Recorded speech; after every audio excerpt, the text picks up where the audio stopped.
அதுக்குள்ள புழு இருக்கும். எப்படி அந்த புழு வந்துச்சு? யார் கொண்டாந்து விட்டாங்க அதுக்குள்ள புழுவை? இயற்கையாக வந்தது. அப்போ மண்ணில் வந்து அவ்வளோ உயிர்கள் இருக்கு.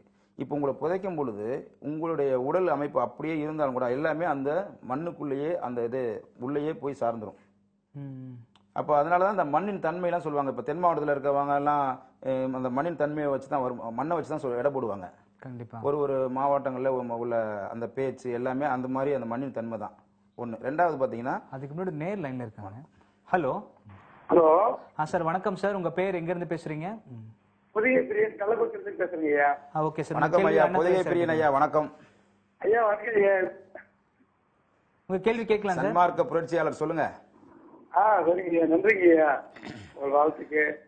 நம்ம சன்மார்க்கம் இருக்குது இல்லையா, முதல் ஆரம்பிக்கப்பட்ட சன்மார்க்கம். நமக்கு முன்னாடி வந்து 6 அந்தங்களை பற்றி ஆன்மீக சிந்தனை 6 அந்தங்களை பற்றி சொல்லுது. வேதாந்தம், சித்தாந்தம், போதாந்தம், ஆனந்தம், யோகாந்தம், நாதாந்தம்னு சொல்லுங்கய்யா சார். அந்த 6 அந்தங்கள் இருக்கும்போது வள்ளலாருடைய சமரச சுத்த சன்மார்க்கம் வந்து இந்த உலகத்துக்கு ஏன் அவசியமானதுங்கய்யா? நல்ல கேள்வி. சரிங்க ஐயா, கேக்குதுங்களா நான் பேசுறது? கேக்குதுங்கய்யா. நீங்க சொன்ன அந்த 6 அந்தங்களை பத்தி எனக்கு தெரியாது. ஆனா சன்மார்க்கத்தை பத்தி ஓரளவுக்கு எனக்கு தெரியும். சன்மார்க்கம் ஏன் இங்க வர வேண்டிய சூழல் வந்தது, ஏன் அந்த காலகட்டம் வந்தது நீங்க கேக்குறீங்க இல்லையா? ஆமா. சன்மார்க்கம் வரக்கூடிய சூழ்நிலையை வந்ததுனாலதான் வள்ளல் பெருமானே அருட்பெருஞ்ஜோதி ஆண்டவரனுடைய பிள்ளையாக இங்க அவதாரம் எடுக்கிறாரு. இந்த உடலை வந்து ஜோதியாக மாற்றக்கூடிய வல்லமை நமக்கு இருக்குங்கிறத தெரியாமே இதுக்கு முன்னாடி இருந்த ஞானிகளும் முனிவர்களும் சித்தர்களும் மறைச்சிட்டு போயிட்டாங்க. அருட்பெருஞ்ஜோதி ஆண்டவர் அனுப்பிய பிள்ளைகள் எல்லாரும் தூதர்கள், இறை தூதர்கள் எல்லாருமே அவர்கள் வந்த வேலையை சரிவர செய்யவில்லை. அந்த ஒரு காரணத்துக்காக கடைசியாக அருட்பெருஞ்ஜோதி ஆண்டவருடைய பிள்ளையாக வள்ளல் பெருமானை இங்க அனுப்புறாங்க. வள்ளல் பெருமான் இங்க வரும்பொழுது அவர் இயற்கையிலேயே ஞானம் பெற்றுதான் இங்க வர்றாரு. வந்து அருட்பெருஞ்ஜோதி ஆண்டவர் எதற்காக இங்க அனுப்பினாரோ அந்த வேலையை 100%ற்கு 200% சரியாக செய்துவிட்டு சென்றிருக்கிறார். அதனாலதான் யாருக்குமே கிடைக்காத மரணமில்லா பெருவாழ்வு வள்ளல் பெருமானுக்கு மட்டும் கிடைத்தது. அது மட்டும் இல்லாம நம்ம எல்லாருமே நம்ம உடல் எல்லாமே அழியுதுன்னு தான் நினைச்சுக்கிட்டு இருக்காங்க எல்லாரும். நம்ம ஒரு நாள் இறந்து போயிடுறோம் அப்படிங்கிறது தான் கான்செப்டாவே தொட்டு இப்படிதான் இருந்திருக்கு. இந்த உலகத்துல உள்ள மக்கள் எல்லாரும் அப்படிதான் நினைச்சிருக்காங்க. அப்படி ஒரு விஷயம் கிடையவே கிடையாது. இந்த உடலை அழியா உடலாக மாற்றலாம் என்று வள்ளல் பெருமான் சொல்லிதான் நிறைய மக்களுக்கே தெரியும், இந்த உலக மக்களுக்கே தெரியும். அதுக்குண்டான பயிற்சிகளை தான் நம்ம உலக சன்மார்க்க அமைப்பு சார்பாக மட்டும் இல்ல, உலகத்தில் உள்ள அத்தனை சன்மார்க்க அன்பர்களும் இதை நோக்கி தான் பயணிச்சுக்கிட்டு இருக்கோம்.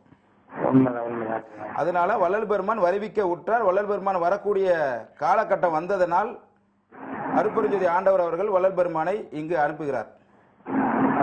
நான் வந்து மத்த வேதாந்த சித்தாந்தத்தை பத்தி நான் என்னைக்குமே தெரிஞ்சுக்க விரும்பினது கிடையாது. ஏன்னா நான் வந்து உளுந்தடித்த தடி போல் கிடந்த நான் வந்து என்னை வந்து வள்ளல் பெருமானுடைய சன்மார்க்கம் தான் என்னை ஒரு மனிதனாக மாற்றியது. அதிலிருந்து நான் எந்த காலகட்டத்திலும் பின்வாங்க முடியாத ஒரு பாதையை நான் பிடித்துக் கொண்டதால் எனக்கு எந்த சூழ்நிலை ஏற்பட்டாலும் எப்படிப்பட்ட ஒரு சூழ்நிலையிலும் நான் அதிலிருந்து பின்வாங்க முடியாது. ஏனென்றால் மிக மிக உயர்ந்த மார்க்கம். இதை வந்து அனுபவிச்சவங்களுக்கு தான் தெரியும். வாழ்க்கையில நான் அனுபவிச்சு ஒண்ணு நான் கத்துக்கிட்டேன். அதனால இது தேவை ஏற்படுறதுனால வள்ளல் பெருமானை அருட்பெருஞ்ஜோதி ஆண்டவர் இந்த உலகத்திற்கு அனுப்பி வைத்திருக்கிறார். நல்லது, அற்புதமான விளக்குங்க.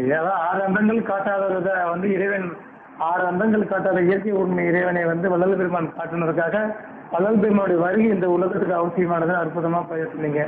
நன்றிங்க. உங்களுக்கு அற்புதமான நன்றி பொதிகை பிரியன். நன்றி. அவர் மிகப்பெரிய சன்மார்க்க புரட்சியாளர் பொதிகை பிரியன்.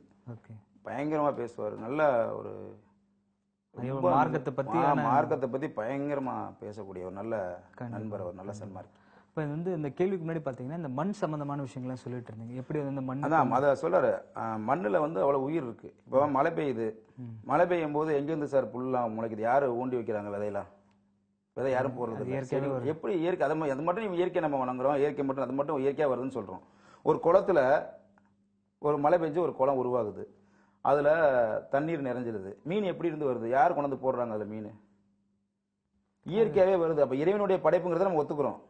அப்போ அந்த குளம் வத்துனதுக்கு அப்புறம் அந்த மீனும் சேர்ந்து அந்த மண்ணோட மண்ணாவே போயிடும். அப்ப இப்ப புரியுதுங்களா? வள்ளல் பெருமானை உயிர்ப்பிக்க முடியும் கான்செப்ட் புரியுதுங்களா? அந்த மீனும் அதோடைய மண்ணோட மண்ணாகவே போய்விடும். அதே மீன் திரும்பி மறுபடியும் மழை பெய்யும் பொழுது இந்த குளம் நிரம்பும் பொழுது திரும்பி மீன் உயிர் பெற்று வரும். இதை யாரும் போய் மீன் வளர்த்தலாம் கொண்டு விடல. கண்டிப்பா கண்டிப்பா. ஆக இதைத்தான் வள்ளல் பெருமான் சொல்றாரு. இந்த மண்ணில் நம்ம புதைக்கப்படும் பொழுது நம்ம ஒரு நாள் விதைக்கப்படுகிறோம். இது புதைக்கப்படுறதில்ல, விதைக்கப்படுகிறோம். ஒரு நாள் அறுவடையை நாம் கண்டிப்பாக அதை சார்ந்து அந்த அறுவடையை நாம் அனுபவிப்போம். இப்போ வந்து பாத்தீங்கன்னா இந்த இன்டர்நேஷனல் சன்மார்க்கம் ஆர்கனைசேஷன் மூலியமா இது ஐயாவோட விஷயங்களை எப்படி நீங்க கொண்டு போறீங்க பாமர மக்களுக்கும், அதை பத்தி ஏதாவது சொல்லுங்க. இல்லையா, இப்ப எனக்கு பொறுத்த வரைக்கும் சன்மார்க்கத்தை உள்ளவங்களை பத்தி நான் என்னைக்குமே கவலைப்பட மாட்டேன். ஏன்னா சன்மார்க்கத்தை அதுக்கு முன்னாடி நேர் லைன்ல இருக்காங்க. Hello hello. ஆமா வணக்கம், உங்க பேர்? நாங்க கோடம்பாக்கத்துல இருந்து பேசுறோம் சார். ஓகேம்மா, உங்க கேள்வி அண்ணாதுரை சார்கிட்ட கேட்கலாமா? அம்மா வணக்கம்மா, உங்க பேர் என்னங்கம்மா? ஒரு 3 தடவை நீங்க தொடர்ந்து பேசிக்கிட்டு இருக்கிறீங்க, தொடர்ந்து கேப்டன் டிவியை பாத்துக்கிட்டு இருக்கீங்க போல இருக்கு. நீங்க நேர் போல இருக்கு நேரா தொடர்ந்து. ஆமாய்யா, என் பேரு சுந்தரிங்க, கோடம்பாக்கத்துல இருந்து பேசுறேன். நல்லதுங்கம்மா நல்லதுங்கம்மா, சொல்லுங்கம்மா. ஐயா, இந்த மாதிரி வந்து உங்க இதுல வந்து சேரும்போது சீச்சை எல்லாம் வாங்குனுங்களா? இந்த மாதிரி சன்மார்க்கத்துல ஏதோ ஜீவ சமாதின்னு சொல்றாங்களே, அதெல்லாம் எப்படிங்கய்யா? புரியலங்கம்மா. ஜீவ சமாதி இப்ப தீட்சை எல்லாம் இதுக்கு உண்டா, அது மாதிரி எல்லாம் கேக்குறாங்க. இல்லங்கம்மா தீட்சை இல்லாத மாதிரிலாம் எதுவும் தேவையில்லைங்கம்மா. நீங்க ஜீவகாரணியம் பண்ணாவே உங்களுக்கு இறைவன் ஆட்டோமேட்டிக்கா தீட்சை கொடுத்துருவாரு. சரிங்க சரிங்க சரி. சன்மார்க்கத்துல நம்ம அதுக்கு அமைப்புல யார் வேணாலும் வரலாம். எல்லாமே வந்து இது இது வந்து நம்மளுடைய உலக சன்மார்க்க அமைப்புங்கிறது ஒரு குழுவா வச்சிருக்கோம். சன்மார்க்கம் சார்ந்தவங்களோட இணைஞ்சு வச்சிருக்கோம். ஏன்னா பிற்காலங்கள்ல நம்மளுடைய சந்ததிகளுக்கு இந்த பெரிய அமைப்பை உருவாக்கி வச்சுட்டு போனா நம்ம அரசாங்கத்துக்கிட்ட ஏதாவது ஒரு சன்மார்க்கம் சார்ந்த விஷயங்கள் நமக்கு தேவைப்படும் பொழுது ஒரு மிகப்பெரிய ஆர்கனைசேஷனா கேட்கும் போது உடனடியாக அரசாங்கம் நமக்கு செஞ்சு கொடுப்பாங்கிறதுனால நம்ம சன்மார்க்க அன்பர்கள் எல்லா இடமும் சிதறி போய் ஒரு ஒற்றுமை இல்லாத நிலை இருக்கிறதுனால இந்த அமைப்பு உருவாக வேண்டிய கட்டம் ஏற்பட்டுச்சுங்கம்மா. சரிங்க. அப்ப நம்ம அங்க ஐயாவோட இதுக்கு போனா நாங்க